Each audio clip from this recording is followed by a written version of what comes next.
নমস্কাৰ ভাইটি ভণ্টিসকল, তোমালোক সকলোকে আলোচনা একাডেমীৰ অন্য এটা ভিডিঅ' ক্লাছলৈ স্বাগতম জনাইছোঁ। আৰু আজিৰ এই ভিডিঅ' ক্লাছটোত আমি তোমালোকৰ লগত আলোচনা কৰিম ইণ্ডিয়ান ডেমক্ৰেচি, ভাৰতীয় গণতন্ত্ৰ নামৰ তোমালোকৰ যিটো পলিটিকেল চায়েন্সৰ পাৰ্ট আছে, এই পাৰ্টটোৰ তোমালোকৰ কোনখিনি প্ৰশ্ন HSLCৰ কাৰণে আৰু কোনখিনি প্ৰশ্ন তোমালোকৰ স্কুলৰ প্ৰি টেষ্ট এক্সামত কমন পৰাৰ সম্ভাৱনা আছে, গোটেইখিনি বস্তু আজিৰ এইটো ক্লাছত তোমালোকক দেখুওৱা হ'ব। লগতে তোমালোকৰ HSLC 2024ত প্লাছ তোমালোকৰ 23ত কোনকেইটা MCQ আহিছিলে তোমালোকৰ ভাৰতীয় গণতন্ত্ৰ ইণ্ডিয়ান ডেমক্ৰেচি পাৰ্টিকুলাৰ লেচনটোৰ পৰা গোটেইখিনি বস্তু তোমালোকক দেখুওৱা হ'ব। তোমালোকৰ আছামিজ আৰু ইংলিছ দুইটা মিডিয়ামৰ ষ্টুডেণ্টে আজিৰ এইটো ক্লাছ চাব পাৰিবা। দুইটা মিডিয়ামৰ কাৰণে আজিৰ এই ক্লাছটো ভেলিড হ'ব। অ'কে, তলত দিয়া বিকল্পবোৰৰ পৰা ভাৰতৰ যুক্তৰাষ্ট্ৰীয় ব্যৱস্থাৰ বৈশিষ্ট্যটো বাছি উলিওৱা। এতিয়া এই MCQটো কেনেকুৱা এটা ক্ৰিটিকেল লগাই দিছে মন কৰাচোন। চোৱা, তোমালোকৰ লেচনটোত যুক্তৰাষ্ট্ৰ শব্দটোৰ মিনিং পাই আহিছা। এতিয়া যুক্তৰাষ্ট্ৰৰ বৈশিষ্ট্য, অ'কে, ভাৰতবৰ্ষত আমাৰ যি যুক্তৰাষ্ট্ৰ ব্যৱস্থা আছে তাৰ বৈশিষ্ট্যসমূহ তোমালোকে অলৰেডি লেচনটোতে পঢ়ি আহিছা, হয়নে? এতিয়া তোমালোকক MCQটো এনেকুৱা ধৰণে ক্ৰিটিকেল লগাই বনাই দিছে আৰু তোমালোকক এনেকুৱা ধৰণে MCQ বনাই দিব। চোৱা, তলত দিয়া যিকেইটা বিকল্প, এই অপশ্যনকেইটাৰ ভিতৰত ভাৰতৰ যুক্তৰাষ্ট্ৰীয় ব্যৱস্থাৰ বৈশিষ্ট্যসমূহ আমাক বাছি উলিয়াব কৈছে। তো ইয়াত আমি অপশ্যনকেইটা মন কৰাচোন কি কি দিছে, যে অংগৰাজ্যসমূহৰ বাবে সুকীয়া সংবিধানৰ ব্যৱস্থা, 2 নম্বৰতে দিছে দ্বৈত নাগৰিকত্ব, তাৰ পৰা তলত ABCD কে দিছে। অ'কে, ইয়াত দিছে যে কেৱল একটো শুদ্ধ, অংগৰাজ্যসমূহৰ বাবে সুকীয়া সংবিধানৰ ব্যৱস্থা, কেৱল একটো শুদ্ধ, সেইটো ইয়াত বুজাইছে। অ'কে, বিটো মন কৰা কেৱল 2টো শুদ্ধ, চিটো মন কৰা 1 আৰু 2 উভয়ে শুদ্ধ, আৰু ডি একেবাৰে শেষৰটো মন কৰা 1 আৰু 2 উভয়ে অশুদ্ধ। অ'কে, শুদ্ধ আৰু অশুদ্ধ এনেকুৱা ধৰণে তোমালোকক দিছে। এতিয়া এই প্ৰশ্নটো উত্তৰ কৰিবলৈ গ'লে তোমালোকৰ আণ্ডাৰষ্টেণ্ডিংটো লাগিব। এতিয়া ইয়াত কি বুলি কৈছে মন কৰাচোন, ইয়াত শুদ্ধ উত্তৰটো হৈছে ডিটোত কি বুলি কৈছে মন কৰা, ডিটোত কৈছে 1 আৰু 2 উভয়ে অশুদ্ধ। অৰ্থাৎ আমাৰ ভাৰতবৰ্ষত এনেকুৱা ব্যৱস্থা, ইয়াত 1 আৰু 2 বুলি কোৱাৰ লগে লগে মন কৰা 1 নম্বৰত কি দিছে, যে অংগৰাজ্যসমূহৰ বাবে সুকীয়া সংবিধানৰ ব্যৱস্থা, মন কৰা, আৰু 2 নম্বৰত দিছে দ্বৈত নাগৰিকত্ব। অৰ্থাৎ ভাৰতবৰ্ষত যুক্তৰাষ্ট্ৰীয় ব্যৱস্থা আছে, হয়, কিন্তু ভাৰতবৰ্ষত যিটো যুক্তৰাষ্ট্ৰীয় ব্যৱস্থা আছে সেইটো হৈছে অৰ্ধ যুক্তৰাষ্ট্ৰৰ। অ'কে, ভাৰতবৰ্ষৰ যিমানকেইখন ষ্টেট আছে, যিমানখন ৰাজ্য আছে, প্ৰত্যেকখন ৰাজ্যৰে বেলেগ বেলেগ সংবিধান আছে নেকি? নাই। ভাৰতবৰ্ষত দ্বৈত নাগৰিকত্ব আছে নেকি? নাই। গতিকে ইয়াৰ শুদ্ধ উত্তৰটো হ'ব ডিটো, অৰ্থাৎ 1 আৰু 2 উভয়ে অশুদ্ধ। গম পালা? একেবাৰে ইজি কনচেপ্ট হয়, বাট তোমালোকৰ আণ্ডাৰষ্টেণ্ডিংটো ক্লিয়াৰ থাকিব লাগিব যে কি 1 আৰু 2 বুলি কোৱাৰ লগে লগে কি বুজাইছে। এতিয়া অংগৰাজ্যসমূহৰ বাবে সুকীয়া সংবিধানৰ ব্যৱস্থা, এতিয়া ভাৰতবৰ্ষৰ নিচিনা দেশত আমাৰ ভাৰতবৰ্ষত যিমানকেইখন ৰাজ্য আছে, অসম হওক, অৰুণাচল প্ৰদেশ হওক, কেৰেলা হওক, বিহাৰ হওক, অন্ধ্ৰপ্ৰদেশ, উৰিষ্যা, তো এই ৰাজ্যসমূহৰ নিজৰ পৃথক পৃথক সংবিধান আছে নেকি? নাই। আমি ভাৰতবৰ্ষত থকা চিটিজেন হিচাপে আমি এখন সংবিধান, আমি ভাৰতবৰ্ষৰ এখন সংবিধানে আমি সকলোৱে ফ'ল' কৰোঁ, হয়নে নহয়? তো কথাটো ঠিক তেনেকুৱা ধৰণৰ হৈছে। আৰু দ্বৈত নাগৰিকত্ব মানে কি হয়, স্পেচিয়েলি যিটো যুক্তৰাষ্ট্ৰীয় ব্যৱস্থাত দ্বৈত নাগৰিকত্ব থাকে। অৰ্থাৎ ভাৰতবৰ্ষ হৈছে এখন অৰ্ধ যুক্তৰাষ্ট্ৰ, গম পাইছানে? এতিয়া এনেকুৱা নহয় যে কি আমি অসমত থকাৰ কাৰণে এটা বেলেগ ভোটাৰ কাৰ্ড পাইছোঁ, এটা বেলেগ নাগৰিকত্বৰ কাৰ্ড পাইছোঁ, আৰু আমি চেণ্ট্ৰেলত থকাৰ কাৰণে এটা বেলেগ নাগৰিকত্বৰ কাৰ্ড পাইছোঁ। ন', আমাৰ ভাৰতবৰ্ষত সেইটো ছিষ্টেম নাই। গতিকে উত্তৰটো হ'ব 1 আৰু 2 উভয়ে অশুদ্ধ। বুজিলা? চ' আণ্ডাৰষ্টেণ্ডিংটো তোমালোকে ক্লিয়াৰ কৰিবা, তেতিয়া যেনেকুৱা ধৰণৰ প্ৰশ্ন নাহক লাগে তোমালোকে তাৰ আনচাৰটো কৰি থৈ আহিব পাৰিবাই। তোমালোকে কিন্তু আণ্ডাৰষ্টেণ্ডিংটো ক্লিয়াৰ কৰিব লাগিব। অ'কে, নেক্সট মন কৰা, 1945 চনত অনুষ্ঠিত হোৱা নিৰ্বাচনত ইংলেণ্ডত জয়ী হোৱা দলটোৰ নাম। মানে 1945 চনত যে ইংলেণ্ডত এটা ইলেকশ্যন হৈছিলে, ইংলেণ্ডত যে সাধাৰণ নিৰ্বাচন হৈছিলে, সেই সাধাৰণ নিৰ্বাচনত ইংলেণ্ডৰ কোনটো দল জয়ী হৈছিল? তোমালোকক মই যেতিয়া ক্লাছটো দিছিলোঁ, যেতিয়া তোমালোকক মই লেকচাৰ দিছিলোঁ তোমালোকৰ ভাৰতীয় গণতন্ত্ৰৰ 1 নম্বৰ ক্লাছটোতে মই তোমালোকক এইখিনি কথা বুজাই আহিছোঁ, হয়নে নহয়? ইয়াৰ শুদ্ধ উত্তৰটো হৈছে labour party. Okay, labour party মানে হৈছে শ্ৰমিক দল। 1945 চনত ইংলেণ্ডত যিটো সাধাৰণ নিৰ্বাচন অনুষ্ঠিত হৈছিলে তাত শ্ৰমিক দল জয়ী হৈছিলে, আৰু শ্ৰমিক দল জয়ী হোৱা পৰৱৰ্তী পৰ্যায়ত ইংলেণ্ডৰ চৰকাৰে, অ'কে, ব্ৰিটিছ গভৰ্ণমেণ্টে ভাৰতবৰ্ষক স্বাধীনতা দিবলৈ থিৰাং কৰে, মানে গম পালা? ভাইটি ভণ্টিসকল, ক্লাছটোত নবঢ়াৰ আগতে তোমালোকে যদি HSLCৰ কাৰণে প্ৰিপেৰেশ্যন চলাই আছা, তোমালোকে নিশ্চয় জানা তোমালোকৰ এক্সামত 45 মাৰ্কছ ছ'চিয়েল চায়েন্সত মাত্ৰ MCQয়ে আহিব। আৰু চেবাৰ পৰা যিখন চিলেবাছ ওলাইছে, সেই চিলেবাছখনৰ মতে তোমালোকৰ কোনটো লেচনত MCQ আহিব, কোনটো লেচনত তোমালোকৰ লং কুৱেশ্যন আহিব, কোনটো লেচনত 5 নম্বৰীয়া প্ৰশ্ন আহিব, কোনটো লেচনত 3 নম্বৰীয়া প্ৰশ্ন আহিব, গোটেইখিনি বস্তু অলৰেডি তোমালোকক দিয়া গৈছে। গতিকে তোমালোকৰ যিসকল ষ্টুডেণ্ট এতিয়াও দুৰ্বল হৈ আছা, তোমালোকে যদি ৰিভিজনৰ ক্লাছকেইটা তোমালোকে যদি ছ'চিয়েল চায়েন্সৰ HSLC কোৰ্চটো যদি কৰোঁ বুলি ভাবিছা তেনেহ'লে এই যিটো হোৱাটছএপৰ নাম্বাৰ দেখিছা নাম্বাৰটোত আমালৈ তোমালোকে মেছেজ কৰা নতুবা ফোন কৰি দিয়া আমি তোমালোকক কোৰ্চখিনিৰ এক্সেছ হোৱাটছএপতে প্ৰদান কৰি দিম আৰু আমাৰ ফালৰ পৰা যদি তোমালোকে পঢ়া তেনেহ'লে তোমালোকে ঘৰতে বহি ডাইৰেক্টলি গাইড পাই যাবা লাইক তুমি যদি ৰাতি 10টা বজাতো ঘৰত কিতাপ পঢ়ি থাকা যদি সেই সময়টোতো যদি তোমাক কিবা হেল্প কৰিব লাগে তুমি তেতিয়া আমালৈ মেছেজ কৰিব পাৰিবা আমাৰ যিটো অফিচৰ নাম্বাৰ আমাৰ যিটো একাডেমীৰ নাম্বাৰ তুমি মেছেজ কৰিব পাৰিবা আমাৰ ফালৰ পৰা তোমালোকক সম্পূৰ্ণৰূপে সহায় আগবঢ়োৱা হ'ব কেবিনেট মিছন ভাৰতলৈ কেতিয়া আহিছিল কেবিনেট মিছন ভাৰতবৰ্ষলৈ আহিছিলে 1946ত ওকে 1946ত কেবিনেট মিছন ভাৰতবৰ্ষলৈ আহিছিলে আৰু কেবিনেট মিছন কি পৰীক্ষাত তোমালোকৰ এইটো শৰ্ট কুৱেশ্যন আহি থাকে যে কেবিনেট মিছন মানে কি কেবিনেট মিছন কি হয় কেবিনেট মিছন হৈছে ইংলেণ্ডৰ তিনিটা বেলেগ ডিপাৰ্টমেণ্টৰ তিনিজন বিশিষ্ট ব্যক্তি ওকে তিনিজন মন্ত্ৰী মানে একচুৱেলি বিশিষ্ট ব্যক্তি নহয় মন্ত্ৰী আৰু যি তিনিজনক নেকি ইণ্ডিয়াত পঠিয়াইছিলে ব্ৰিটিছ গভৰ্ণমেণ্টে কিয় পঠিয়াইছিলে ইণ্ডিয়াত আমাৰ ইণ্ডিয়াৰ চিটিজেনসকল বিলাকৰ কাৰণে এখন কনষ্টিটিউশ্যন এখন সংবিধান প্ৰস্তুত কৰিবৰ কাৰণে ব্ৰিটিছ গভৰ্ণমেণ্টে বিভিন্ন বিষয়ত বিদ্যান তিনিজন মন্ত্ৰীক ইংলেণ্ডৰ চৰকাৰে ব্ৰিটিছ গভৰ্ণমেণ্টে ভাৰতবৰ্ষলৈ পঠিয়াইছিলে কিয় পঠিয়াইছিলে ভাৰতবৰ্ষৰ কাৰণে প্ৰয়োজনীয় এখন সংবিধান প্ৰস্তুত কৰিবৰ কাৰণে যিখিনি ইনিচিয়েল ষ্টেপ ল'ব লাগে সেইখিনি কৰিবৰ কাৰণে কেবিনেট মিছনক ব্ৰিটিছ চৰকাৰে ইণ্ডিয়াত পঠিয়াইছিলে একেবাৰে চিম্পুল লজিক হয় অ'কে সংবিধান সভা মানে কনষ্টিটিউয়েণ্ট এছেম্বলিত কাক সংবিধান সভাৰ স্থায়ী দায়িত্ব হিচাপে স্থায়ী সভাপতি হিচাপে নিৰ্বাচন কৰা হয় কনষ্টিটিউয়েণ্ট এছেম্বলিৰ মানে সংবিধান সভাৰ স্থায়ী সভাপতি কোন আছিলে বহুত ষ্টুডেণ্টে এডোখৰত লিখে সচিদানন্দ সিনহা মন কৰা এই অপশ্যনটো ডক্টৰ সচিদানন্দ সিনহা লিখে কিন্তু তেখেত এজন অস্থায়ী তেখেত সভাপতি আছিল অ'কে স্থায়ী সভাপতি হিচাপে ডক্টৰ ৰাজেন্দ্ৰ প্ৰসাদক নিৰ্বাচন কৰিছিলে এইটো কথা সদায় মনত ৰাখিবা পৰীক্ষাত কমন পৰি থাকে এই প্ৰশ্নটো অ'কে নেক্সট মন কৰা তলৰ কোনখন দেশক অনুকৰণ কৰি ভাৰতত যুক্তৰাষ্ট্ৰীয় পদ্ধতিৰ প্ৰৱৰ্তন হৈছিল ভাৰতবৰ্ষত যুক্তৰাষ্ট্ৰীয় ব্যৱস্থা আছে যদিও ভাৰতবৰ্ষত থকা যুক্তৰাষ্ট্ৰীয় ব্যৱস্থাটো হৈছে অৰ্ধ যুক্তৰাষ্ট্ৰ মই তোমালোকক আগতে এইখিনি কথা বুজাই আহিছোঁ হয়নে এতিয়া আমাৰ ভাৰতবৰ্ষত থকা এই যি যুক্তৰাষ্ট্ৰীয় ব্যৱস্থা এই যি অৰ্ধ যুক্তৰাষ্ট্ৰীয় যি ব্যৱস্থা এই ব্যৱস্থা কোনখন দেশৰ সংবিধানৰ পৰা ভাৰতবৰ্ষে এডপ্ট কৰিছিলে ভাৰতবৰ্ষে অনুকৰণ কৰি পিনে নিজৰ আমাৰ ইণ্ডিয়ান কনষ্টিটিউশ্যনত আমি আমাৰ ভাৰতবৰ্ষৰ সংবিধানত সেইটো অন্তৰ্ভুক্ত কৰিছিলে যুক্তৰাষ্ট্ৰীয় ব্যৱস্থাৰ কনচেপ্টটো শুদ্ধ উত্তৰটো হৈছে কানাডা অ'কে কানাডাৰ যিখন কানাডাৰ কনষ্টিটিউশ্যনখন ফ'ল' কৰি পিনে আমাৰ সেইটো সময়ত আমাৰ যি সংবিধান সভা আছিলে সংবিধান সভাই এই যি যুক্তৰাষ্ট্ৰীয় ব্যৱস্থাটো আমাৰ কনষ্টিটিউশ্যনত ইণ্ডিয়ান কনষ্টিটিউশ্যনত সেইটো ইনক্লুড কৰাই দিছিলে ইণ্ডিয়ান কনষ্টিটিউশ্যনত সেইটো মানে ভৰাইছিলে মানে আৰু এতিয়াও আমাৰ ভাৰতবৰ্ষৰ যুক্তৰাষ্ট্ৰীয় ব্যৱস্থা আছে বাট ফুল্লি যুক্তৰাষ্ট্ৰীয় নহয় অৰ্ধ যুক্তৰাষ্ট্ৰীয় অ'কে মানে হাফ ফেডাৰেল আৰু কমপ্লিট ফেডাৰেল নহয় মানে অ'কে খচৰা সমিতিৰ অধ্যক্ষজনৰ নাম কি শুদ্ধ উত্তৰটো হৈছে ডক্টৰ B.R.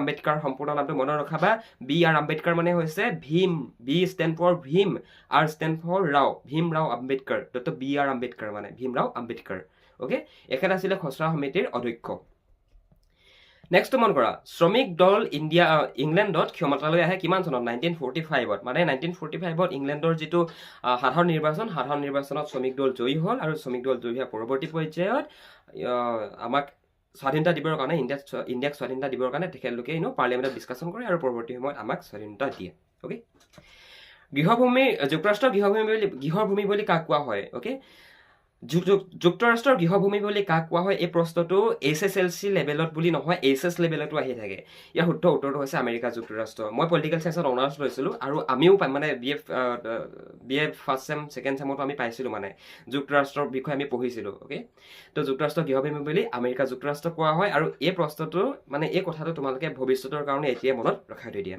যে যুক্তৰাষ্ট্ৰৰ গৃহভূমি বুলি কাক কোৱা হয় আমেৰিকা যুক্তৰাষ্ট্ৰক কোৱা হয় অ'কে ভাৰতবৰ্ষৰ সংবিধান সভাৰ প্ৰথমখন বৈঠক কিমান চনত হৈছিল বহুত ইম্পৰ্টেণ্ট প্ৰশ্ন হয় আজি যে তুমি মই এখন সংবিধান পাইছোঁ এই সংবিধানখন এদিন দুদিনত সৃষ্টি হোৱা বস্তু নহয় মানে এই সংবিধানখনৰ সৃষ্টিৰ আঁৰতো বহুত মানুহৰ ত্যাগ সোমাই আছে গতিকে আমি এই কনচেপ্টবিলাক জানিব লাগিব যে আমাৰ ভাৰতবৰ্ষৰ সংবিধানৰ প্ৰথমখন বৈঠক ক'ত হৈছিলে অ'কে কোনখন ঠাইত হৈছিলে কিমান চনত হৈছিলে চ' প্ৰথমখন বৈঠক হৈছিলে 1946 চনৰ 9 ডিচেম্বৰ তাৰিখে কেবিনেট মিছন অহাৰ পিছত অ'কে ভাৰতবৰ্ষৰ সংসদীয় গণতন্ত্ৰৰ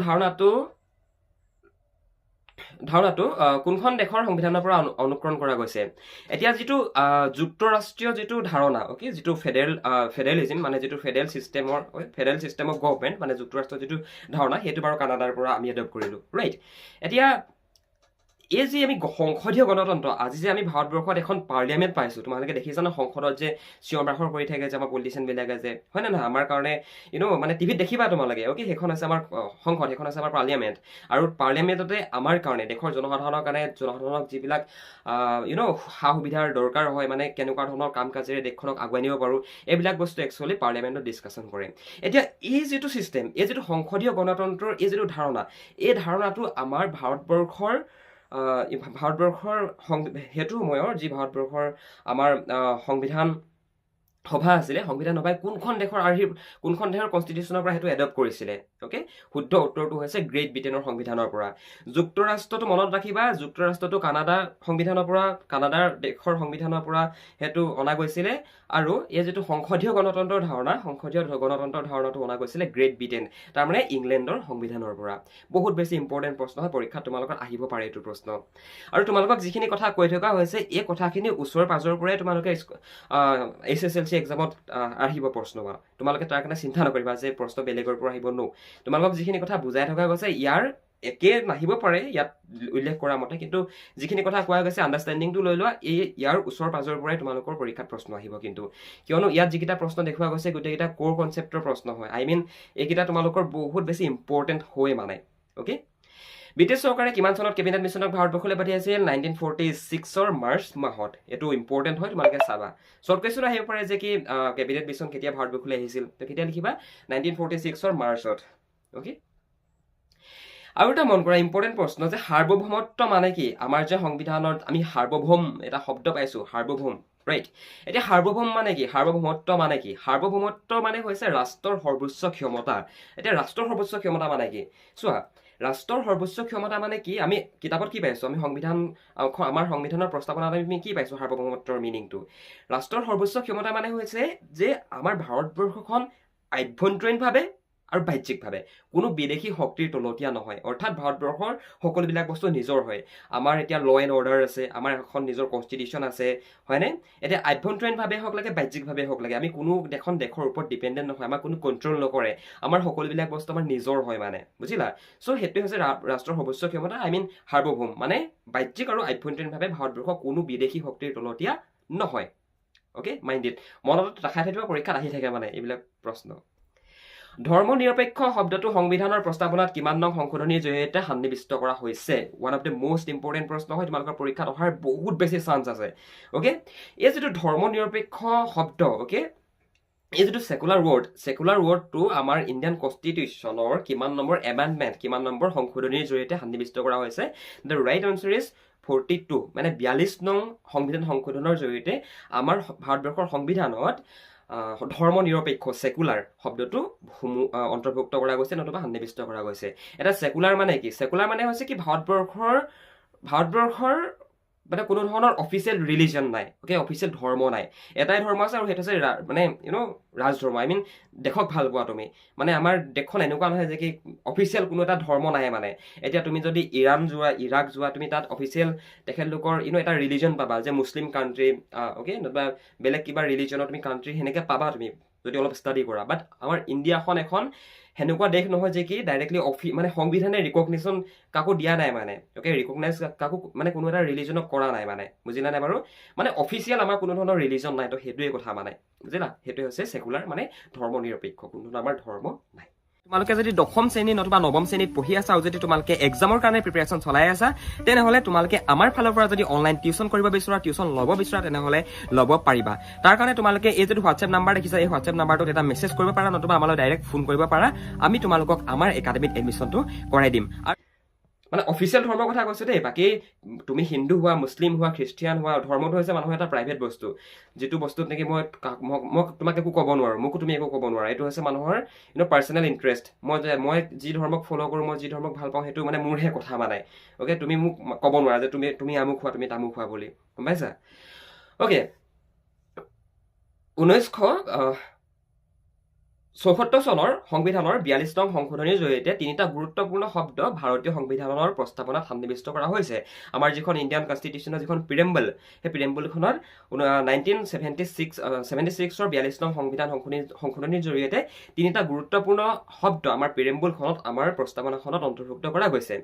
এতিয়া কথাটো হ'ল সেই শব্দকেইটা কি কি, one of the most important question হয় অ'কে সেই শব্দকেইটা হৈছে সমাজবাদী ধৰ্মনিৰপেক্ষ আৰু ঐক্য অ'কে তো এই তিনিটা শব্দ অন্তৰ্ভুক্ত কৰা গৈছিলে তলৰ কোনজন ব্যক্তি ভাৰতৰ সংবিধান সভাৰ খচৰা কমিটিৰ সদস্য নাছিল ইয়াত আছিল বুলি কোৱা নাই নাছিল বুলি কৈছে আমাৰ যিখন ইণ্ডিয়ান কনষ্টিটিউশ্যনৰ যিখন ড্ৰাফটিং কমিটি আছিলে সেই ড্ৰাফটিং কমিটিৰ ইয়াত চাৰিটা নাম দিছে কোনজন সেই ড্ৰাফটিং কমিটিৰ মেম্বাৰ নাছিল এন গোপালস্বামী আয়েংগাৰ তেখেত আছিল আমি পঢ়ি আহিছোঁ KM মুন্সি তেখেতো আছিল DP খৈতান তেখেতো আছিল কিন্তু নাছিল কোন জৱাহৰলাল নেহেৰু নাছিল গতিকে শুদ্ধ উত্তৰটো হ'ব জৱাহৰলাল নেহেৰু ভাৰতবৰ্ষৰ প্ৰথম প্ৰাইম মিনিষ্টাৰ আছিল তোমালোক মানে কি হয় ষ্টুডেণ্টছবিলাকৰ মনত এইটো কথা সদায় মনত ৰাখিবা পৰীক্ষাত এনেকুৱা ধৰণে প্ৰশ্নবিলাক কিয় দিয়ে অলপ পাজুল লগাবৰ কাৰণে দিয়ে এতিয়া জৱাহৰলাল নেহেৰু নামটো তোমালোকৰ কমন নাম হয় নে নহয় এন গোপালস্বামী আয়েংগাৰ কিতাপত পাই আহিছা KM মুন্সি পাই আহিছা DP খৈতান পাই আহিছা এতিয়া গোটেইকেইটাই কমন নাম হয় এতিয়া গোটেইকেইটা কমন নামৰ ভিতৰত শুদ্ধ উত্তৰটো কোনটো হ'ব এতিয়া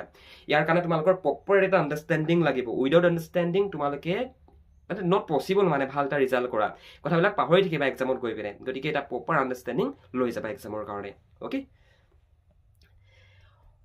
সংবিধান সভাৰ প্ৰথম স্থায়ী সভাপতি আছিল কোন সংবিধান সভাৰ প্ৰথম স্থায়ী সভাপতি আছিল ডক্টৰ ৰাজেন্দ্ৰ প্ৰসাদ বহুতে লিখে ভীমৰাও আম্বেদকাৰ বাট ভীমৰাও আম্বেদকাৰ আছিল ড্ৰাফটিং কমিটি মানে খচৰা কমিটিৰ অধ্যক্ষ গম পাইছা কিছুমানে সচিদানন্দ সিনহা লিখে কিন্তু সচিদানন্দ সিনহা নহয় কিয়নো সচিদানন্দ সিনহা মানে তেখেত টেম্পৰাৰী কাৰণে আছিল মানে তাৰপিছত স্থায়ী সভাপতি হিচাপে ডক্টৰ ৰাজেন্দ্ৰ প্ৰসাদক নিয়োগ কৰা হয় আৰু ইয়াত যিজন ডক্টৰ BR আম্বেদকাৰ কথা পাই আহিছোঁ ভীমৰাও আম্বেদকাৰৰ কথা পাই আহিছোঁ তেখেত আছিলে অনলি ড্ৰাফটিং কমিটিৰহে মুখ্য অধ্যক্ষ এইটো কথা সদায় মনত ৰাখিবা গম পাইছা ভাইটি ভণ্টিসকল তোমালোকৰ ভাৰতীয় গণতন্ত্ৰ এই যিটো পাৰ্টিকুলাৰ লেচনটো তোমালোকৰ ইমানকেইটা মানে এতিয়া তোমালোকক যিমানখিনি দেখুওৱা গ'ল উলিয়াওঁ বুলি ক'লেতো আৰু তোমালোকৰ MCQ ওলাই যাব ভাৰতীয় গণতন্ত্ৰৰ পৰা বাট স্পেচিয়েলি তোমালোকৰ এক্সামত এনেকুৱা ধৰণৰ প্ৰশ্নবিলাকে কমন পৰে বাকী তোমালোকক আমি PDF টো যে প্ৰভাইড কৰিছোঁ সেই PDF টো তোমালোকে চাবা সেই PDF টোত তোমালোকৰ আৰু কমন MCQ আছে মানে তোমালোকক কিছুমান কথা মই মুখত কৈছোঁ কিন্তু ইয়াত লিখা নাই গম পাইছানে গতিকে 20 মিনিটৰ ভিতৰত তোমালোকক যিমানখিনি MCQ দেখুওৱা গৈছে এইখিনিৰ ভিতৰৰ পৰাই তোমালোকৰ এক্সামত কমন পৰিব অলৱেজ এইটো কথা মনত ৰাখিবা মই সম্পূৰ্ণ গেৰাণ্টি দিয়া নাই বাট মই তোমালোকক যিখিনি কথা কৈছোঁ কথাখিনি ওচৰ পাজৰৰ পৰা লিংক হোৱা কিছুমান কথাই তোমালোকৰ এক্সামত আহিব গতিকে সেইটো কথা সদায় মনত ৰাখিবা অ'কে বাকী ভাইটি ভণ্টিসকল তোমালোকৰ যদি কোনোবা ষ্টুডেণ্টে আমাৰ ফালৰ পৰা MCQ ক্লাছখিনি আমাৰ ফালৰ পৰা যদি তোমালোকৰ ক্লাছ 10ৰ যিটো আমাৰ ফালৰ পৰা নিৰ্মাণ কৰা ছ'চিয়েল ছায়েন্সৰ কোৰ্চটো যদি কৰিব বিচাৰিছা যদি তুমি দুৰ্বল হৈ আছা ছ'চিয়েল ছায়েন্সত যদি তুমি কথাবিলাক বুজি নোপোৱা তেনেহ'লে আমি তোমালোকক হেল্প কৰিব পাৰিম আমাৰ একাডেমীত সমাজ বিজ্ঞান অসমীয়া গোটেইকেইটা ছাবজেক্টৰে ক্লাছ হয় আমি তোমালোকক প্ৰত্যেকটো লেচন ভালধৰণে পঢ়াই পিনে কথাবিলাক বুজাই দি পিনে কেনেকুৱা ধৰণৰ কনচেপ্টবিলাক তোমালোকৰ এক্সামত আহিব লাইক কেনেকুৱা ধৰণৰ প্ৰশ্ন আহিব তোমালোকৰ সেই প্ৰশ্নবিলাকৰ আনচাৰ ফৰ্মেটটো তোমালোকে কেনেকুৱা কৰিব লাগিব তো এভৰিথিং আমাৰ একাডেমীত শিকোৱা হয় গতিকে তুমি যদি ইণ্টাৰেষ্টেড হোৱা ফোন নাম্বাৰটো আছে ইয়াতে দেখিছা ফোন নাম্বাৰটোত আমালৈ ফোন কৰিব পাৰা আৰু ফোন কৰি পেলাই তোমালোকে যদি বিচৰা এডমিশ্যনটো কৰিবৰ কাৰণে তেনেহ'লে তোমালোকে এডমিশ্যনটো কৰিব পাৰিবা তেতিয়া তোমালোকে আমাৰ ফালৰ পৰা পাৰ্চনেল গাইডেঞ্চ পাবা প্লাছ তোমালোকে যদি কিবা এটা বস্তু স্কুলত বুজিও নোপোৱা আমাৰ ফালৰ পৰা ডাইৰেক্টলি সেইটো বস্তুৰ হেল্প লওঁ বুলি ক'লে পাৰিবা চ' আই থিংক এইটো তোমালোকৰ কাৰণে specially one of the biggest opportunity হয় গতিকে এইটো গ্ৰেপ কৰি ল'বা ফোন নাম্বাৰটো দেখিছা ফোন কৰা আমাৰ